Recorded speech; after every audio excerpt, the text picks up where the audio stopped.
Hello, friends. This is Dave Hurwitz, executive editor at ClassicsToday.com, here with recent recordings, great recent recordings of the classics. And today we're talking about Mahler, Symphony Number 8. Oh, this is the tough one. This is the one that most people blow. Why? Because it's just so big. It's like Gurrelieder and these other enormous pieces, the Berlioz Requiem, things that promise more than they often deliver in performance because they're so huge and so complicated. And what they really need is not so much, I've said this before, a conductor as a really good traffic cop, somebody who's going to just manipulate these huge masses of sound and let it happen. The more conductors try to interfere with the music, the worse it sounds.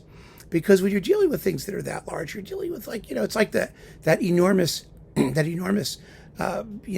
freighter, that boat container ship that hit the Chesapeake Bay Bridge. Once you set it in motion, you have to just keep it moving, because there's so much inertia.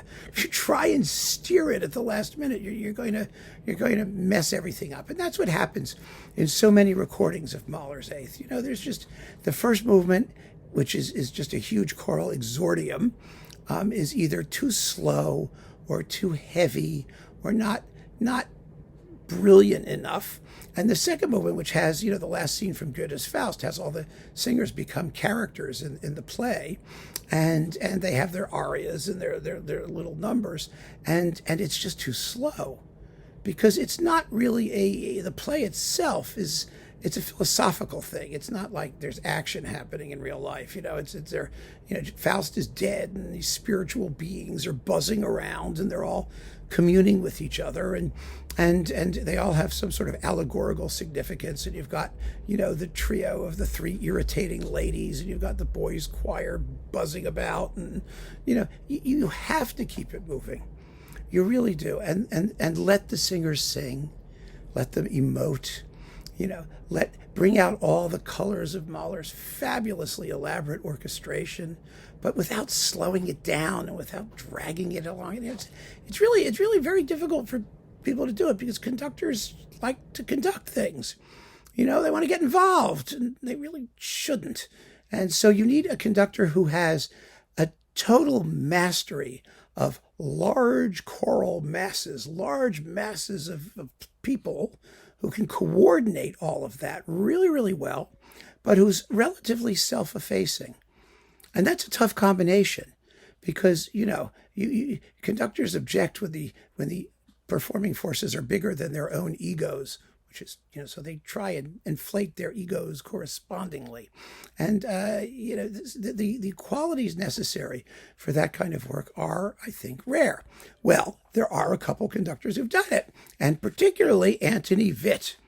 This is such a great Mahler Eighth. It's amazing. First of all, sonically, let's talk about the engineering.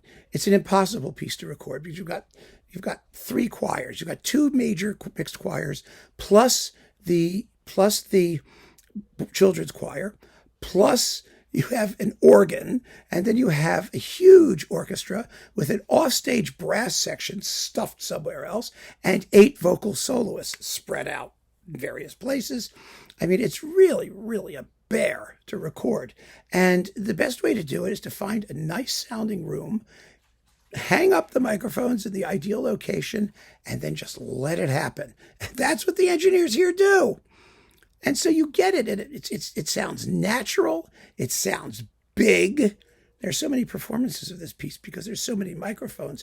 You don't get that sense of amplitude, but there's also clarity and transparency to the textures.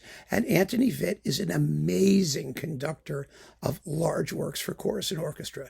He's done those incredible Penderecki recordings also for Naxos with these forces. Really, really wonderful.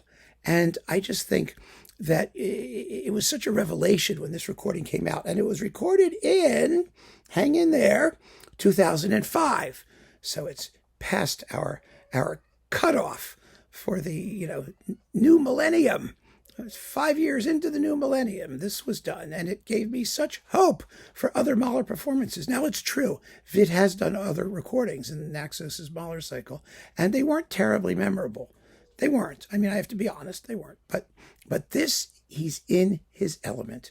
And I've said it time and time again, that the future of Mahler performance, in my view, is not going to be looking for people who are Mahler specialists.